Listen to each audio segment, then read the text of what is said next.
26,000 চাকরি বাতিলে স্থগিতাদেশ দিল না সুপ্রিম কোর্ট।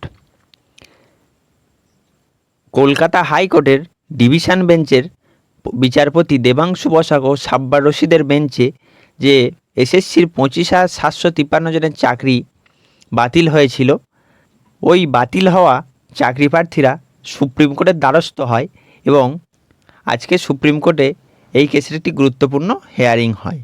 আজকে আমরা এই ভিডিওর মধ্যে দিয়ে এসএসসির চাকরি বাতিল হওয়া এই মামলার কিছু লেটেস্ট আপডেট জেনে নেব। তো লেটেস্ট আপডেটগুলি জানতে হলে ভিডিওটিকে শুরু থেকে শেষ পর্যন্ত দেখতে হবে। ভিডিওটিকে একটি লাইক করতে হবে। আপনি কোন জেলা থেকে ভিডিওটি দেখছেন সেটি কমেন্ট করে জানাতে হবে। চ্যানেলটিকে সাবস্ক্রাইব করে অল বাটনটিকে অন করে রাখতে হবে, যাতে করে সকল প্রকার আপডেট সবার আগে সবার প্রথমে আপনার কাছে পৌঁছে যায়। তো চলুন শুরু করি। এসএসসির 25,753 জন চাকরি বাতিলে স্থগিতাদেশ দিল না সুপ্রিম কোর্ট।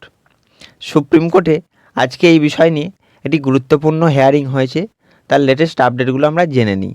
তো এসএসসির আইনজীবী প্রথমে বলেন যে আমরা যোগ্য অযোগ্য আলাদা করতে প্রস্তুত।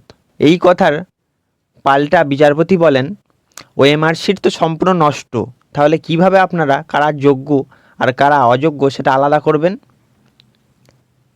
এসএসসির আইনজীবী রাকেশ দ্বিবেদী আদালতে প্রশ্ন তোলেন 8,000 জনের নিয়োগ বেআইনিভাবে হলেও 23,000 চাকরি বাতিল হবে কেন। এই প্রশ্নের উত্তরে পাল্টা জবাব দেন বিচারপতি, বেআইনিভাবে নিয়োগ হয়েছে এমন অভিযোগ জানার পরেও কিভাবে সুপার নিউমারিক পোস্টে অনুমোদন দিল মন্ত্রিসভা। কেন সুপার নিউমারিক পোস্ট মানে বাড়তি পোস্ট তৈরি করা হলো। তারপর প্রধান বিচারপতি চন্দ্রচূড় স্যার বলেন প্যানেল বহির্ভূত নিয়োগ সম্পূর্ণ জালিয়াতি এবং এই মামলার পরবর্তী হেয়ারিং হবে আগামী সোমবার। তো আমরা আগামী সোমবারেও এই মামলার কি রায় আসছে তা ভিডিওর মাধ্যম দিয়ে আপনাদের জানিয়ে দেব।